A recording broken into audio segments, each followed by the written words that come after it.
What's good, YouTube? So in today's video, I'm going to be talking a little bit about how to get abs. What are abs?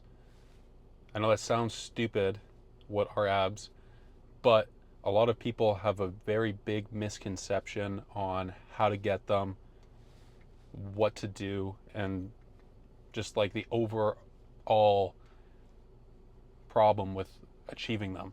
So just for a heads up, this is not going to be like a super edited video. It's going to be pretty much raw, uncut, going off the dome. But basically, first things first on how to get abs is put the fucking fork down. I'm being serious. I'm being so serious. Abs are a representation of your overall body fat. Every single person on this planet, whether you're skinny, in shape, or fat, you have abs. Abs are not a mythical thing that it's either you're born with them or you're not.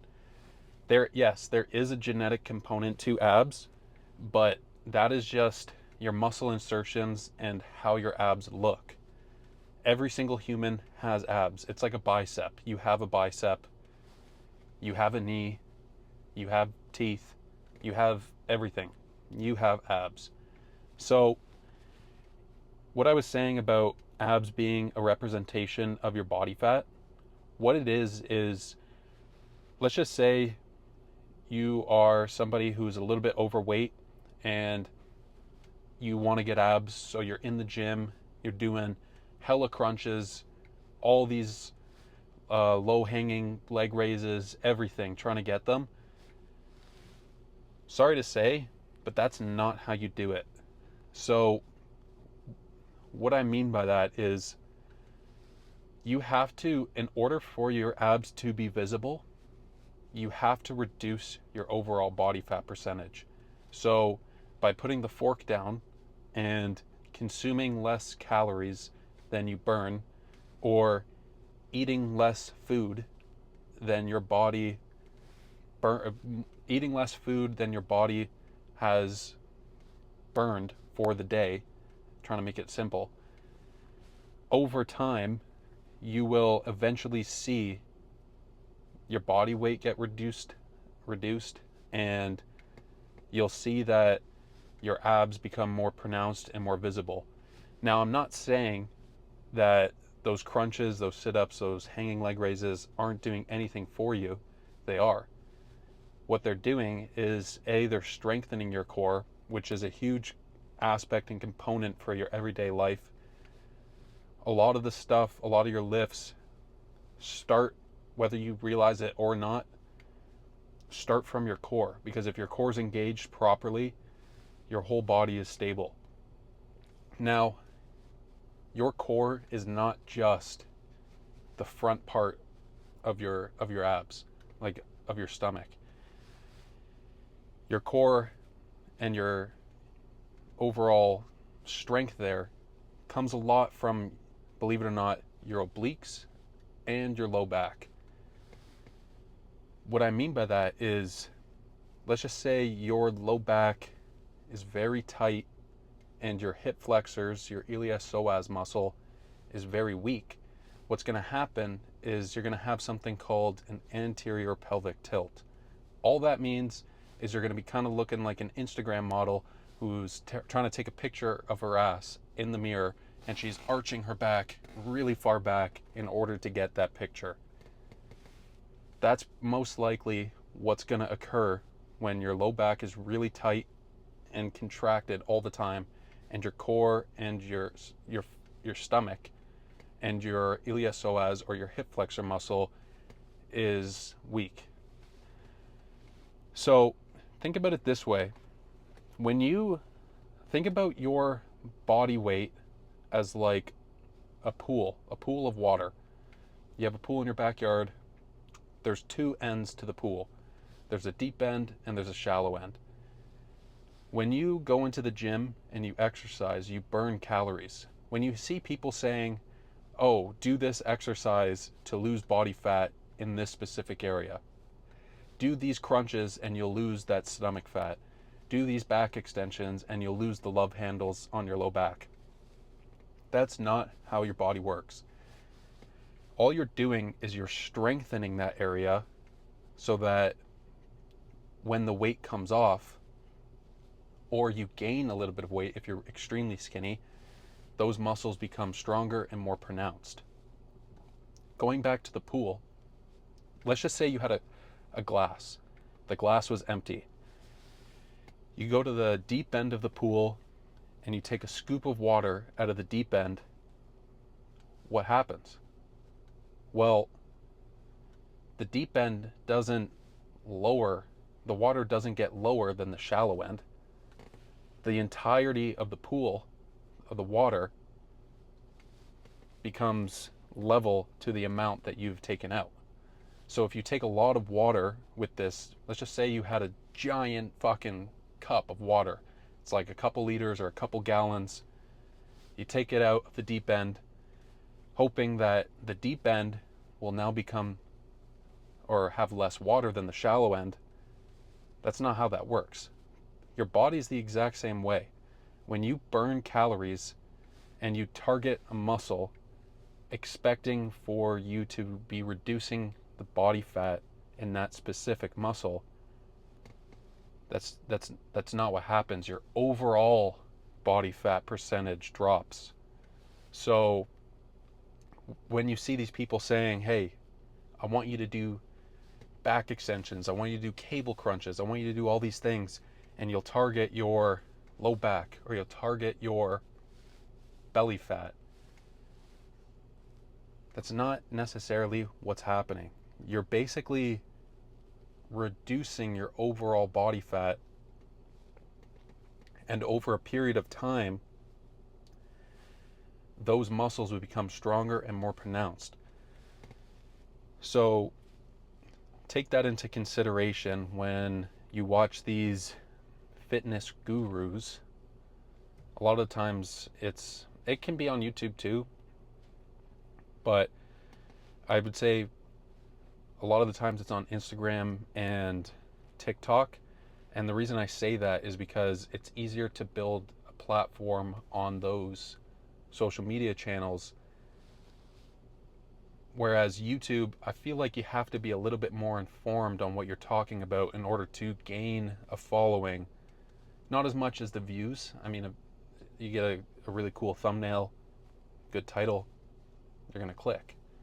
But try and make sure that the person that's talking about fitness is somewhat credible.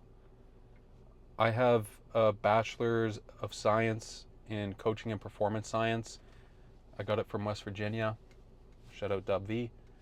Does that mean that I know every single thing that there is to know about fitness? No. I'm still learning. I'm never going to claim that I'm the smartest man alive. I'm not Mike Isertel. I don't have my fucking PhD, my master's, my fucking everything. I'm not... Who's the guy? What's that guy's fucking name? I know it. Shit. I'm kind of blanking on his name. Coach Greg. Those two guys, I know they don't like each other. I like them both. They're great sources of information. If you guys want to learn a lot about bodybuilding or about nutrition and stuff like that, those guys are excellent sources of information. I'm not saying that I'm smarter than them in any means. What I am saying is you got to make sure that the people that you watch have credible credentials and know what they're talking about before they're actually trying to teach you something. So to kind of break it down, the key points from what I was saying is that you have to eat less than your body burns. So consume less calories than your body burns throughout the day in order to reduce your body fat. And over time, you'll look in the mirror and you'll notice, I guarantee you, if you stay consistent and you're actually dialed, over time, the weight on the scale will come down and you'll notice a significant amount of change in the mirror. And over time, your abs will start to show. Now, the genetic component that comes along with abs is the way that they're shaped and the way that they look. You see a lot of guys who have very low body fat percentages, but their ab insertions are all wonky. And you're wondering, well, why doesn't that guy do more crunches? Or why doesn't that guy do more whatever? It's not the way it works. Unfortunately, this is the genetic component. The way your muscles look and the way they insert onto the bone, that stuff you really can't change. I mean, there might be surgeries out there nowadays. I don't really know. Ask Drake. No hate on Drake, love Drake, but you got to ask the guy who's been through it. Maybe I think he's in like my top 5 every single year of people that I listen to. But on my Spotify Wrapped. But you gotta look around. Maybe there are surgeries to change that. I don't really know. But the thing is like you're kind of born with what you're born, and the only way to know what you have is to put in the work to be able to show and see what you have. So, kind of going back onto the list of things that are required or that I was covering was thinking of your body as a pool of water. You can't take something from one end, scoop up the water, and expect there to be less water in that one end than there is in the other. It just gradually goes down because of water displacement. Your body's the exact same way. Can't target a specific group of muscles hoping that you're going to lose body fat in that specific area. You're going to gradually, over time, reduce the amount of body fat that you have, the amount of weight that you have, so that your abs are visible. If there's anything else that I might have missed or think about later, I can bring it up in another video. But kind of segueing that, I'm going to be going through a leg and ab exercise today. We're going to be saving the abs for the end. That's just how I like to do it. It doesn't really matter the order, but if I'm doing heavier lifts, I don't want my core to be already exhausted and not be able to stabilize me through the rest of my workouts. So I'd rather just save that for the end. But yeah, we're going to be doing a little bit of calves, hamstrings, probably focusing on that. My last leg day was a quad focused one, so it's only right to hit the antagonist muscle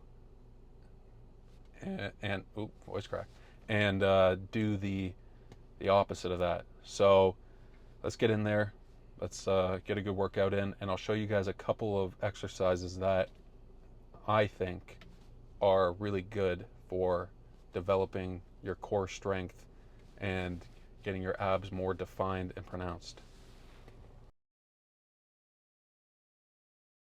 All right, we're just sticking with the repping weight theme. Nothing too crazy today. Um, yeah, we're just doing last set every single exercise, just so it's not fucking like 3 hours long. So I don't know what I'm gonna be aiming for. Just doing 20 for the last couple sets. So if we can get that, that'd be fucking sick. But that's the goal.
All right, I'm keeping the same themes. I've been fucking with the burnout on the single leg and then just doing double leg till exhaustion. I don't know if just because it's more reps, but I definitely feel like my strength has improved way, way more doing that than like just double legging it. So I'm gonna keep doing it, see where it takes me. We're just putting on a 7-0 right now. Nothing crazy, just enough so that it's challenging enough for the single leg. Because trust me, by the time we get to the double, it'll be fucked.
All right.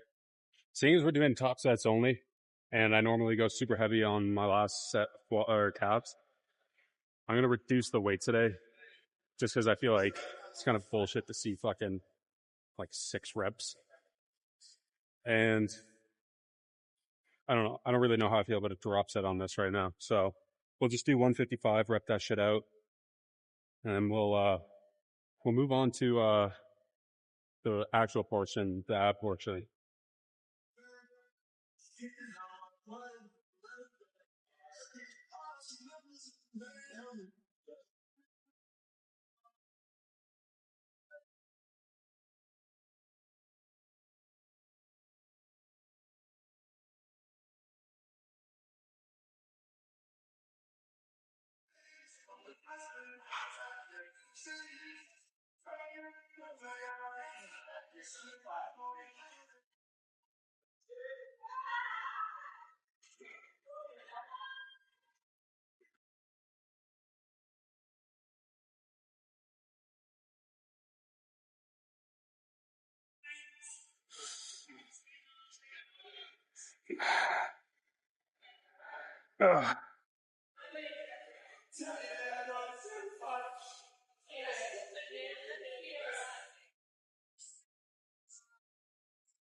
All right. So this one's the first out of the 3 core exercises that we're going to do for today. I like to like categorize it either if we're doing like low back, lower abs, upper abs, or side, like your obliques. This one's kind of like obliques and your QL, which is your quadratus lumborum. Basically just dependent upon how far you angle yourself forward in this exercise. You see what I mean by that in a second here. But honestly, just a note, you guys try this and add weight. There's 2 things that's probably going to happen. One, you're going to be really fucking sore the next day. And two, if you've never done it before, you're going to notice that in like your side wall, let's just say your hip is right here and the start of your rib cage is like somewhere in around here. You're going to notice in that like gap right there, it's going to feel clunky. It's going to feel like it's kind of like knotted up a little bit.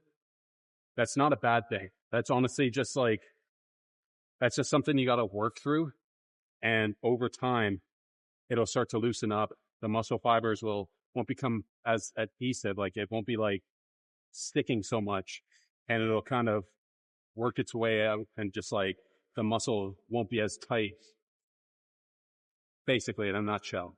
So trying to keep it simple, but essentially what you're going to be doing is, let's just say your left side of your hip is the one that's going to be doing the movement. I want your front foot, that left foot forward, that right foot back. Make sure whatever foot is back, you're keeping your full foot on both feet on the ground, because as soon as you start to lift your heel off the back one, it takes a lot of pressure out of your low back. So when you have a flat foot the entire way through, you keep the pressure on your low back there. So foot cross like this, just go here, grab it, and then just rep it out. You want to go as far down as you can.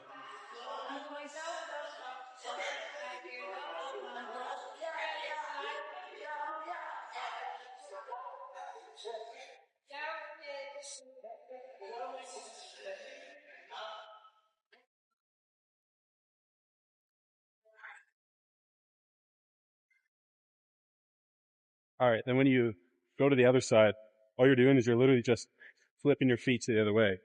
Very simple. Keep your feet in the same position and then just twist them over.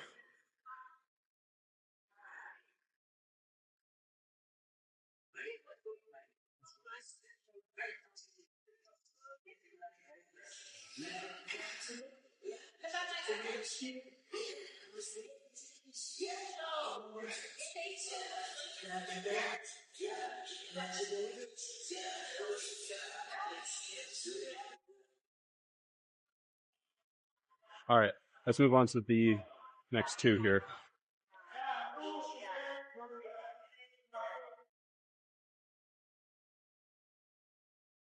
All right, so here's the next exercise. You guys have seen it before. Nothing special. It's just a cable crunch, just trying to build that full ab wall. But this one's really good just for developing the upper abs. One thing that I see a lot of people doing with this exercise is when they're going down and they're actually doing it, like a lot of the times, it's probably going to be a little bit awkward without holding on to the weight. But a lot of the times when people do it, they push their butt out really, really far. And when you do that, it takes a lot of the pressure off of your ab wall, and you're not actually like getting that time under tension all the way through. So when you do it, try your best to keep your glutes and your waist in the same spot all the way through. And the second thing is, don't just fly up with the cable. Like I was saying in previous videos, the eccentric portion, or the portion where you're going up with the weight in this case, is just as important as the concentric, the flexing portion. So in this case, the concentric is basically bringing it down, as opposed on a bench where the concentric is going up with it, eccentric would be bringing it down. And with this one, because it's a cable, it's going to want to bring you all the way up. Try your best not to let it lift you up.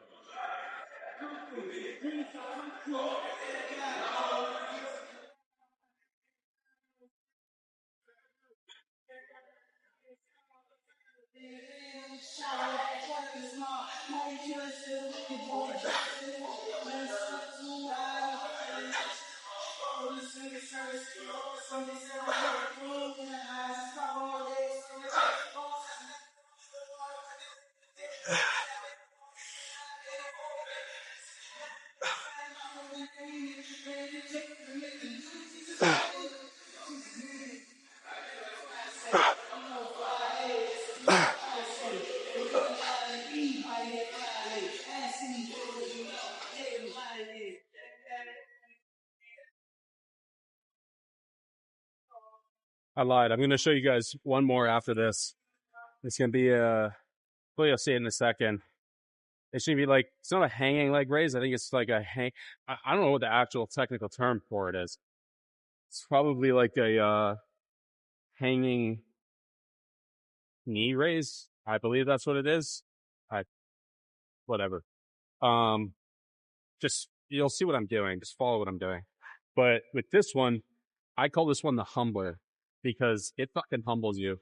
What you want to do is you want to get on like a decline bench, and the goal of it is basically you want to try and make sure that your back is flat. And as you're like pulling off of the bench right here, you don't want to have certain areas of your back going up before, like, okay, so let me figure out how to word this here.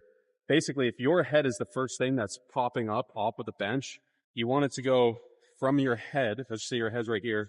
You want it to go from your head all the way up like this, and then do the sit up. You don't want to have your head pop up, then your low back pop up, and then the middle of your back pop up. One reason for that is because what it does is it's training your ab wall and your spine to be in alignment when you're doing an exercise like that's engaging your core. Like I was saying in the car earlier, anterior pelvic tilt is a really big issue that a lot of people have, whether or not they realize it or not. And by making sure that you're segmenting your spine and not having some of your spine come off before the parts that should be, this allows you to actually engage your core properly all the way throughout. And it's a good way to give yourself feedback on, okay, well, this part of my core, my low back is popping up before my shoulders are. So with this, it's pretty good at gauging that.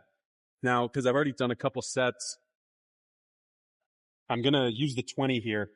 By putting the weight behind your head, the weight displacement makes it a lot harder than having it at your chest here. Having it at your chest makes it a little bit easier. By having it behind your head, you can't really swing. But seeing as this is my third and last exercise or set for this exercise, I'm probably going to be doing full as 8. And then once we reach that, we're just going to drop the weight and then just do a burnout set. And then we'll go into the hanging knee raises.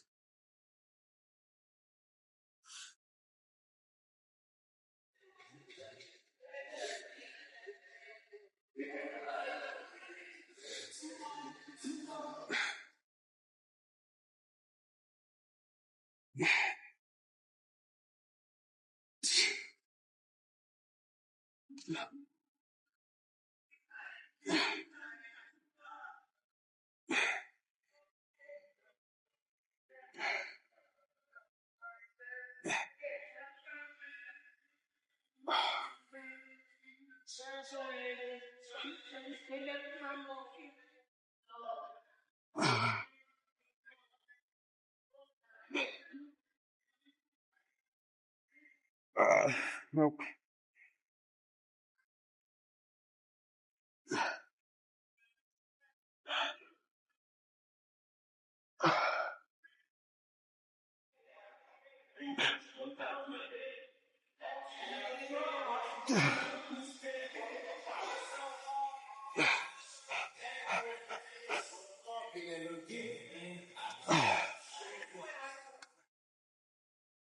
All right, let's move on to the next one. All right, so this one's the hanging knee raise. The reason why I like this one so much is just because while you're doing it, you'll notice when you put the weight in between your feet there, it kind of decompresses your spine. And as soon as you do it for the first time, as soon as you put the weight on, you'll just feel your back crack all the way through. It's like getting a fucking chiropractic adjustment. So with this, one thing that you really got to keep in mind is if your back is arched, you're not going to be hitting your low back as much. It's probably just going to be, or sorry, you're going to be using your low back too much. You're not going to be hitting your lower ab wall, and your hip flexors will be engaged, but they won't be as engaged as they could be. So make sure your back is flat. If anything, kind of push your foot a little bit forward on this. Just kind of over exaggerate it.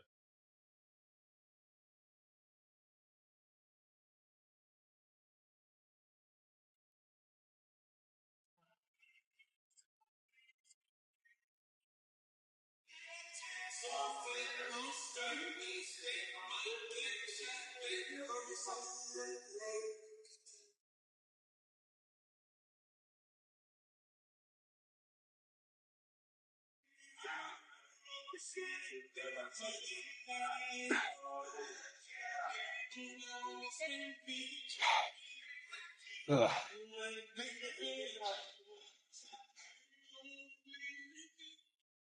All right, then once you're done, your abs should be pretty pumped up, should be looking pretty good.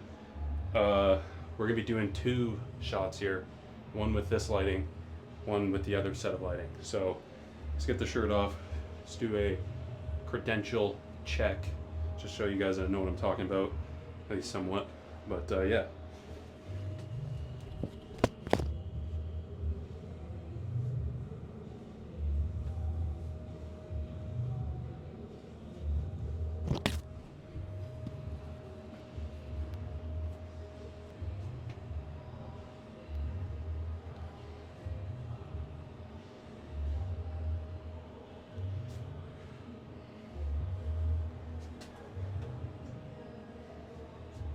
All right, let's turn these lights off.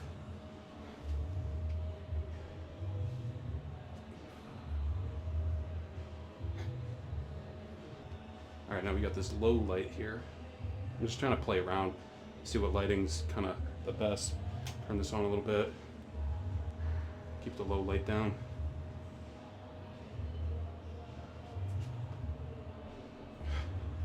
All right, that's it for this video. I'll catch you guys in the next one. Peace.